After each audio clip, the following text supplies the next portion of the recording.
Okay, hi everyone. Wednesday, uh, warm and sultry. It was like that yesterday. Quite bit of overcast weather, a bit of rain, and very humid. Um, Still got out and about and went down to the Yorkeys Knob Boat Club to have the barbecue squid, and that was a bit of a saga because we were told by the staff that they were definitely going to keep that particular item on their menu, which they were revamping the last time we were there. And so we expected it to be on the menu, but we couldn't see a listing at all for it. So just went for a seafood basket just your standard sort of thing, which wasn't as good. I've got to say, it was okay, but was anticipating having that yummy barbecue squid salad. So Lynn actually emailed the management there because we were told by the waiter that it wasn't on the menu anymore, even though it's quite popular. And I thought, this is a very strange thing to do. Why would you take off an item that's popular, but yeah, from a menu, you create loyalty presumably by providing a meal that someone actually enjoys. But he tended to think it might be something to do with the price situation, or it might have been him or Lynn. I can't remember who said that, but it was a possibility. But I would have thought we'll just increase the price and see if people will buy it or pay the extra if it's that situation. No, don't just take it off the menu. So we're a little. It was a bit disappointing. It was a pleasant day out. It's a nice venue. Don't get me wrong. But that's an exceptional meal. I really enjoyed that. We were both looking forward to it. So when we get out to the walking out at the counter, the woman at reception there, she was the one who actually received the email that Lynn had sent about an hour prior to that. And she clarified the situation and said, yes, we still do have that on the menu, but it's under Asian salads. It's like an option under Asian salads. So it's sort of like being demoted with its prominence. Even though it's a popular option, they've almost gone out of their way to hide it. So we could have ordered it, but the waiter wasn't even aware of it. So I think it's an example of some small, medium-sized businesses need to basically have work on their internal communications, because that could hurt their bottom line. If it is a popular meal, why would you want to give your potential customers the impression it's been removed? Very strange world we live in anyway, but it could be a Queensland thing, I don't know, but luckily it is still on the menu, so I will be able to have it again. I got some clarifications on the situation with airline tickets, because my major concern with this upcoming trip to Thailand was that if I did ditch it, I'd be out of pocket for the flights. That's not necessarily so, but it is a bit difficult because I bought both of these fares, the connecting fare to Sydney and the fare to Phuket. Return fare were both on sale price. So if you are able to change the dates of the flights. If you cancel it, you just do your loop basically. Although I think there's some fixed costs that are in part of that you can probably get back, but that are paid to the airport, their facilities. Obviously, I'm going to use them. But as far as the actual flight itself, you do your dough. So if I could actually come up with an alternative a date for it, the thing is the dates have to be on sale dates, because otherwise there'll be quite a differential in the fares, and I don't know whether it's worth the effort. So in a bit of a dilemma there, but I did actually use their online chat to get that clarified today. It's a lot easier than ringing a call centre. So that was something, but it still means I'm going to have to shuffle around the dates. I mean, I'm 90% sure that I won't be going on this trip now. That's how I'm feeling. I'm sort of definitely gravitated against it. because of all the hassles involved. The biggest one of all is having to wear a mask. You know, I just don't like that, and it's something I'm not used to, and I think it'd be a real downer. And then on top of that, there's so many things that can go wrong with an overseas trip these days. You know, if there's another variant hits that there's a flare-up and they decide to have a lockdown, or you're not even allowed to get back into your own state. There's a lot of hassles these days. They've got to make it easier for people to travel overseas. So they're never going to get the numbers that they had in Thailand unless things become a lot easier. That's my prediction anyway. And like I say, currently I'm at the stage where I just don't know if it's worth the effort. Now I know that all I've got to do is change the dates of the tickets. I'll be looking out for sales coming up in the next month or so. I can still forget about the bookings. I can cancel the bookings for the accommodation. That's not a problem. That's why I chose booking.com, so I've got that flexibility. And that is the biggest cost anyway. So if I do that, what I'll probably do is just have another trip to Brisbane, assuming it's a good trip and I find it's a good place to check out. So that'll be like a consolation prize until things improve with travel to overseas. But at least I know now. I know exactly where I stand because I got cheap fares. I'm unfortunately going to have to see if I can get the same sort of fares, so I'm not out of pocket or just slightly out of pocket. Either way, if you do it online, there's no penalties. It's just the differentials in the fares that you're up for if you change the dates.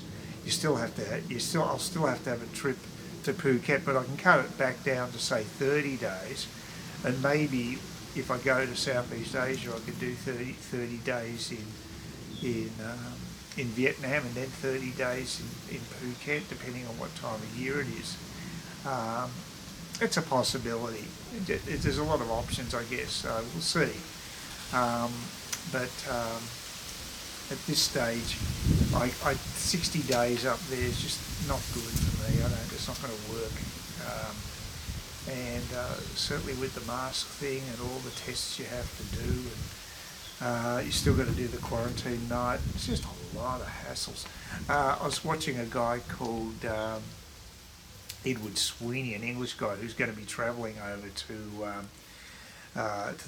from the UK to Thailand in about a month's time, and his major beef with it is he only gets the 72 hours window between the PCI test that he has in London and the one he's going to have when he arrives in Bangkok. He doesn't think it's long enough because with long haul flights there's delays and what have you. I think he's got a fair point. Although 72 hours isn't too bad, but in America, my understanding is if you're returning to America now, it's 24 hours. I mean, that's almost unusable. I mean, everything's got to go right basically. If you're doing a major long haul flight back to the US, that's difficult, So I don't know. It's not just Thailand, it's other countries that are playing hard ass, and America hard ass of all. But I don't know, maybe it's another way that Biden figures he can lose more popularity. He seems to be good at it, so he seems to be doing things that they're going to alienate the American electorate. He's a godsend for the Republicans over there. I think maybe they're paying him off. But there's another aspect to this travel thing that does really peeve me. I just read online in the Daily Mail, I'll flash it up on screen for you, our old mate Brad Hazzard, who's the health minister in New South Wales, the same health minister that allowed all those people to get off a tour ship and basically infect people with COVID. The same Brad Hazzard, I think it is. It's written down anyway. Who cares what his name is anyway? He's a dropkick in my opinion. He's now decided to give Rebel Wilson priority over us mere mortals because she's a celebrity. She doesn't have to worry about the 72-hour limit between having a COVID test and landing. It doesn't apply to her because she's going to be a VIP at some bloody a wanky film or TV award. I don't even know. I only know the is it the anagram? The anagram of the actual event. So I wouldn't have a clue what it is. But I hate it when they do that. They'll just give you the actual shorthand of the actual event, and you're supposed to know what it is. That's really annoying.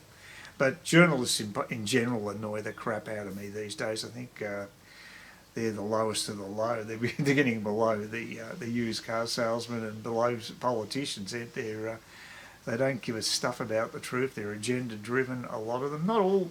This is not all journalists, but the vast majority are bloody useless in my opinion.